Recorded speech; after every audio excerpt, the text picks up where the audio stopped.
9 விஷயத்தில் கவனமாக இருக்க வேண்டும். இதுதான் நடக்கும். மிக முக்கியமாக பார்த்தீர்கள் என்றால் உங்கள் ராசிக்கு அடுத்த 15 நாட்கள், அதாவது ஒரு மாத காலகட்டம், 15லேருந்து ஒரு மாத காலகட்டம் நீங்கள் எதெல்லாம் கவனமாக இருக்கணும். அதுலேயும் பார்த்திங்கன்னா ரொம்ப ரொம்ப சந்தோஷமான விஷயங்கள், ஏராளமான விஷயங்கள் இருக்குது. அந்த ஏராளமான சந்தோஷமான விஷயங்களுக்கு தடைக்கற்களாக நீங்கள் சில செயல்களை செய்ய வைக்கும். அதை செய்யாமல் தவிர்ப்பதற்கு இந்த காணொலியில் சொல்ல போகிறேன்.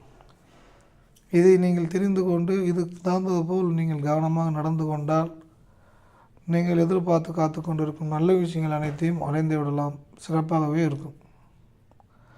அதில் முதல் விஷயம், பணம் கொடுப்பது போன்ற விஷயங்களில் கவனமாக இருக்க வேண்டும். கோச்சார ரீதியாக உங்கள் ராசி அமைப்பிற்கும் ராகு நின்ற வீட்டிற்கு புதனும் செவ்வாய் கிரகமும் ஒன்றோடு ஒன்று பின்னப்பட்டு கேதுவின் நட்சத்திர காலில் அமர்ந்திருக்கிறது. கேதுவின் நட்சத்திர காலில் அமர்ந்திருக்கும் போது ஆப்போசிட் ஆட்கள் பணம் கொடுக்கும்போது புத்தியை கெடுத்து விட்டுரும். சாதாரணமாக 10,000 50,000 கொடுக்கறதுக்கு யோசனை பண்ணக்கூடிய நீங்கள் இந்த காலகட்டத்தில் 10 லட்சம் 50 லட்சம் 2 கோடி 5 கோடி அப்படின்னு எண்ணிக்கைகள் உங்களுக்கு மாறுபடும். அதாவது அதிக அளவில் கொடுக்கலாம் என்று எண்ணிக்கை உங்களுக்கு மாறுபடும். அதனால் நீங்கள் கொஞ்சம் நிதானமாக செயல்பட வேண்டும். பணம் கொடுக்கல் வாங்கல் விஷயத்தில் நிதானமாக செயல்பட வேண்டும்.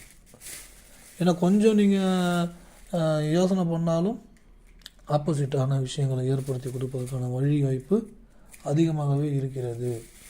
நீங்கள் அதனால் கவனமாக முடிவுகள் எடுக்க வேண்டும் பணம் கொடுக்குற விஷயத்தில். ஏன்னா இந்த புதன் செவ்வாயோட அமைப்பு அந்த மாதிரி.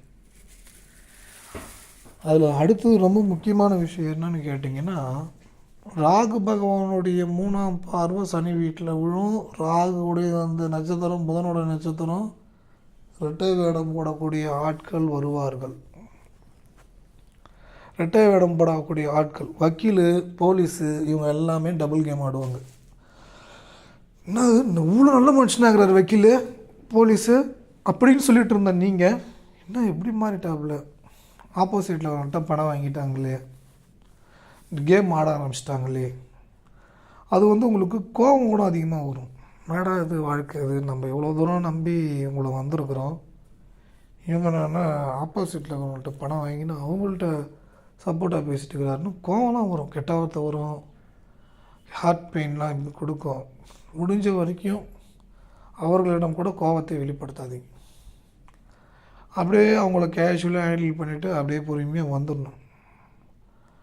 அதுக்கப்புறம் வேறு லாயர் கூட பார்த்துக்கலாம், தப்பு கிடையாது. கொஞ்சம் பொறுமையாக நிதானம் வெயிட் பண்ணிடணும்.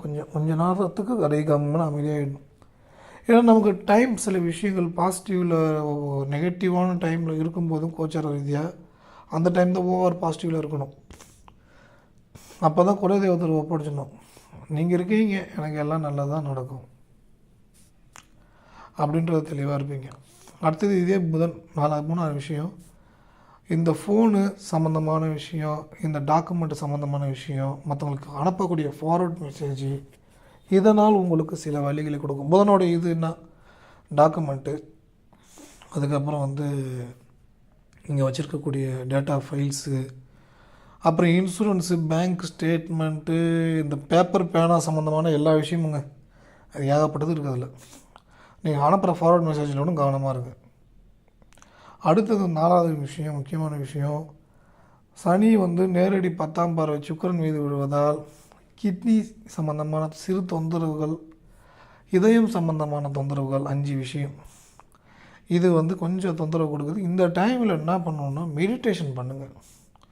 நிமிர்ந்து உட்காந்து மூச்சு கவனிங்க.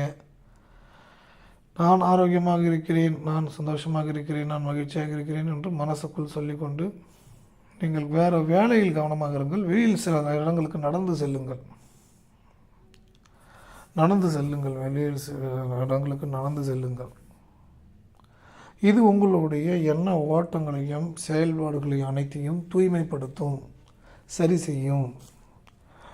அடுத்தது சூரியன் சனி வீட்டிற்கு வரும்போது பிள்ளைகளுக்கும் அப்பாவுக்கும் கொஞ்சம் தொந்தரவு கொடுக்கும். பிள்ளைகள் கவனமாக இருக்க வேண்டும். 6வது முக்கியமான விஷயம், பிள்ளைகளிடம் அப்புறம் தந்தை பிள்ளைகளிடம் கவனமாக, பிள்ளைகள் தந்தையிடம் கவனமாக இருக்க வேண்டும். அவர்களை வெறுப்பேற்றுற மாதிரி கடுமையாக பேசாதீர்கள்.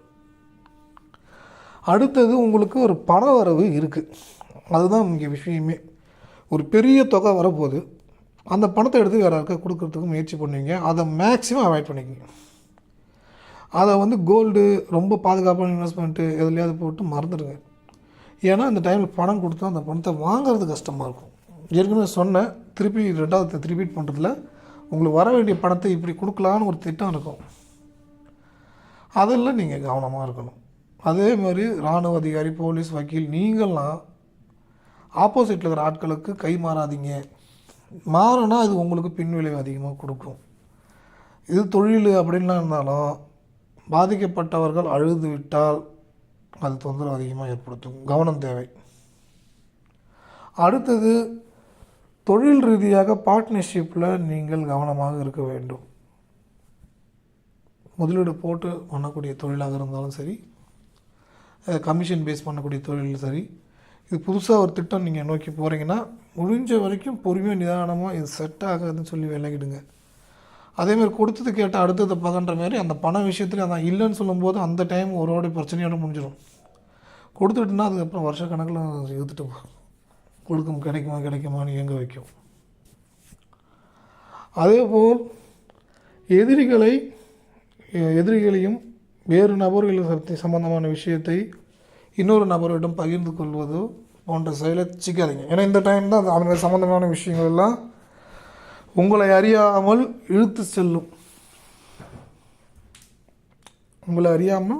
செல்லும். அதுதான் உங்களுக்கு மன வலியும் வேதனையும் கொடுக்கும். இந்த டைமில் தான் பாஸ்போர்ட் எடுக்கிறதுக்கு தொந்தரவு, விசா எடுக்கிறதுக்கு தொந்தரவு, வெளிநாடு சம்மந்தமான விஷயங்கள்லாம் தொந்தரவு, சிறு தொந்தரவு கொடுக்குது. கிடைச்சிடும். அதுக்காக நெகட்டிவாகவே நினைக்கும். ஏன்னா டாக்குமெண்ட் சம்மந்தமான பிரச்சனை தான் அந்த புதன் செவ்வாய் காம்பினேஷன் கேதுவுடைய காலில் போய் உட்காந்துட்டேன். இந்த டைமில் ஆஞ்சநேயர்கிட்ட சொல்லிவிடுங்க, நீங்கள் பார்த்துக்குங்க அப்படின்னு சொல்லுங்கள். வேண்டாதீங்க, இது வேணும்லாம் சொல்லாதீங்க, நீங்கள் பார்த்துக்குங்கன்னு சொல்லுங்கள். ஏன்னா சில பேருக்கு வேண்டும் போதும் ஆப்போசிட்டாக வேலை செய்யும். அது சுய ஜாதகத்தில் இருக்கிற பிரச்சனையை பொறுத்து. ஓகேங்களா? அதையும் நீங்கள் புரிஞ்சுக்கணும். அதனால் நீங்கள் பார்த்துக்குங்கன்னு சொல்லிவிட்டு கம்முன்னு அமைதியாக ரொம்ப நியூட்ரலாக சொல்லணும், நீங்கள் பார்த்துக்குங்கப்பா ஆஞ்சநேயர்கிட்ட. அவ்வளோதான், வேறு ஒன்றும் கிடையாது. அடுத்தது, கணவன் மனைவி விவாகரத்து சார்ந்த விஷயங்களில் கொஞ்சம் நிதானமாக போக வேண்டும்.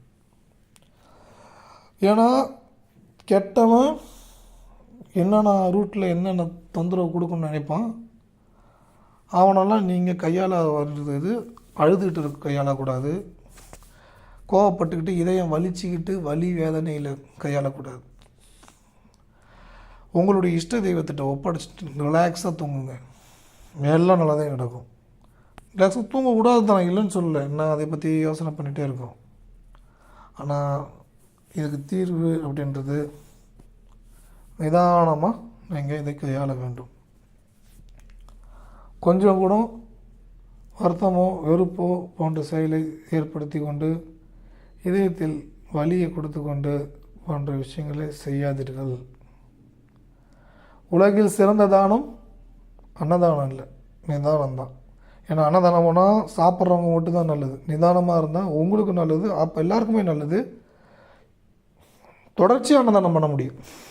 ஒரு நாள் பண்ணுற அன்னதானம் இல்லை. அதுக்கு தான் நிதானம் வேணும். நிதானம் இருந்துச்சுன்னா நிரந்தரமாக அன்னதானம் பண்ணலாம்.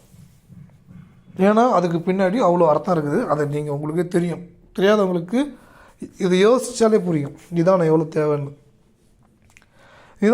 நிதானமாக இருக்கிறீங்களா இல்லையான்னு கேட்டால் ஒரு நினச்சி கவலைப்பட்டு இதயம் வலிக்கக்கூடாது.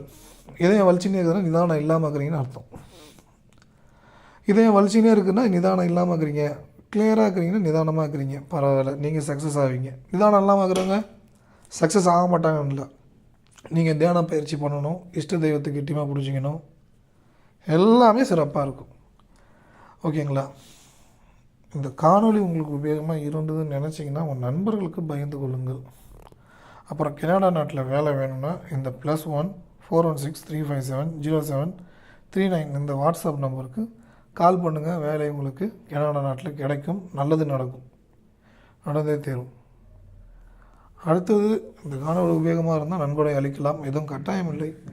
உங்கள் நண்பர்களுக்கும் இந்த காணொலியை பகிர்ந்து கொள்ளுங்கள். சப்ஸ்கிரைப் செய்து கொள்ளுங்கள். இது புது சேனல். எல்லோரும் நல்லா இருக்கணும்னு சொல்லிகிட்டே இருங்க. உங்களுக்கு மனசு சாந்தமாகிடும். கெட்டவங்களும் நல்லா இருக்குன்னு சொல்ல பார்த்தா நமக்கு நல்லது நடக்கும். இதை நீங்கள் புரிஞ்சுக்கணும். எல்லோரும் நல்லா இருக்கணுன்ற வார்த்தையை மனதுக்குள் சொல்லிக்கொண்டே இருங்கள். எல்லாமே நல்லதே நடக்கும்.